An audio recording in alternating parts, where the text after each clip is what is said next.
그 다음에, 말소 청구권과 이제 동시행 항변권 이 문제인데요. 자, 중앙지법 2012년 판결이 되겠습니다.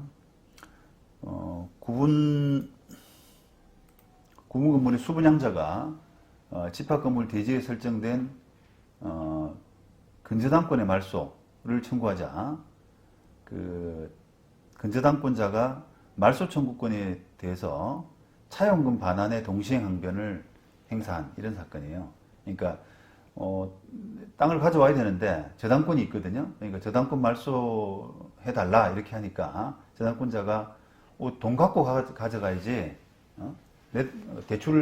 대출하면서 그 저당 잡은 거니까 돈 갖고 가져가야지라고 하는 그런 이제 동시행 항변을 한 경우예요. 그래서 이게 이제 어떻게 판단했는지 하는 부분인데, 어쨌든 지금 이게 그 논리가 조금 쉽지 않은데요. 이게 137조 이 부분이 일부 무효라고 하는 그런 법리가 있는데, 이 대출할 때 근저당 설정 계약이라고 하는 그런 계약과 그 다음에 대출 계약이라고 하는 그런 계약이 포괄적으로 하나의 계약이냐, 그래서 137조 적용 대상이냐라고 하는 부분에 쟁점이 된 겁니다. 쟁점이 된 거예요. 그러니까 이 근저당권 설정 계약 자체만 놓고 보면은 근저당권 설정 계약이 무효죠.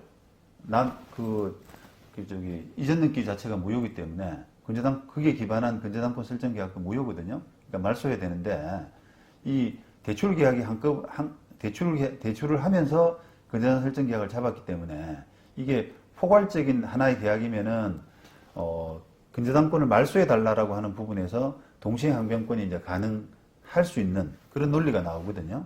그런데 이제 결과적으로는 하여튼 이게 그런 137조 적용할 수 있는 포괄적인 계약, 일체의 계약은 아니다라고 해서 은행 주장을 안 받아들인 그런 케이스입니다. 요거는 조금 논란이 있을 것 같긴 한데, 어쨌든 일체의 계약은 아니라고 판단을 하고 동시행 항변권 인정을 안 했어요. 이 민법 137조는 그 법률 행위의 일부분이 무효인 경우 그 전부를 무효로 한다. 그러나 무효 부분이 없더라도 법률 행위를 하였을 것이라고 인정했을 때는 나머지 부분은 무효가 되지 아니한다라고 해서, 뭐 이제 은행 이야기는 그런 거죠. 이게 근저당권 설정 계약이 무효라 그러면 난 대출을 안 했을 것이다. 그러니까 두 계약이 포괄적인 계약 아니냐라고 하는 그런 취지예요.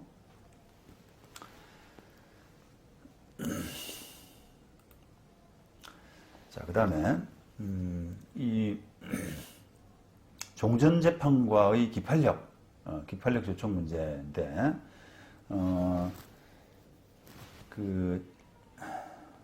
전유 부분 소유자 상대로 해서 지금 이게 쭉 여러분들 이제 보신 것처럼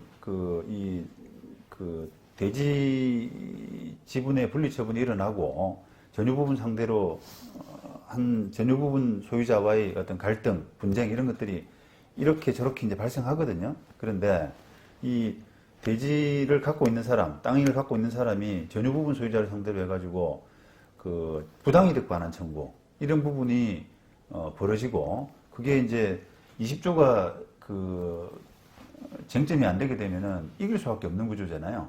땅을 가지고 있는데 땅을 갖고 있는 사람이 전유 부분 안 가지고 쓰지를 못하고 그 땅 위에는 전유 부분 소유자들이 그 땅을 쓰고 있기 때문에 당연히 이제 부당이득으로 돈을 지불할 수밖에 없는 구조가 되거든요. 그래서 20조를 잘 모르는 상태에서는 그런 판결이 이제 나고 심지어 이제 확정되고 그런 사태가 벌어진단 말이죠.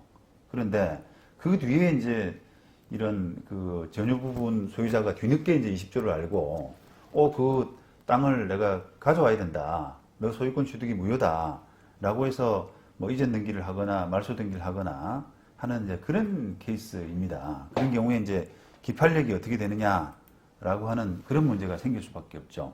그런데 이 부분은 좀 법리적으로는 좀 어렵지만 어쨌든 결론적으로 볼 때 지금 그 기판력이 저촉되지 않고 그 전소, 부당이득 반환 청구권이라고 하는 전소의 소유권 부분은 그냥 단순히 어떤 그 청구 원인이라든지 소송물 이런 걸로 볼 수는 없고 그냥 그 어찌 보면은 선결 문제에 불과하다 이렇게 판단을 해서 후소에는 기판력이 안 미친다라고 보는 그런 가능성이 훨씬 클 것 같습니다. 그래서 여러분들이 그런 부분들을 좀 한번 보세요. 서부지방법원 2015년 판결도 내나 그런 취지죠. 그래서 전소 후소 해가지고 그렇게 저촉이 안 된다고 판단을 했고요. 그 다음에 대법원도 이거는 뭐 그런 사안은 아닌데 제가 이제 기판력 부분이 워낙 그 조금 이해하기가 좀 힘든 법률 전문가 법을 하는 사람들도 이해하기 힘든 부분이 있어서 다른 사건에서는 이제 기판력을 어떻게 보느냐 선결 문제와 관련해서 어떻게 보느냐라고 하는 부분 참고 자료로 대법원 판결을 이렇게 2개 소개시켜 드렸습니다.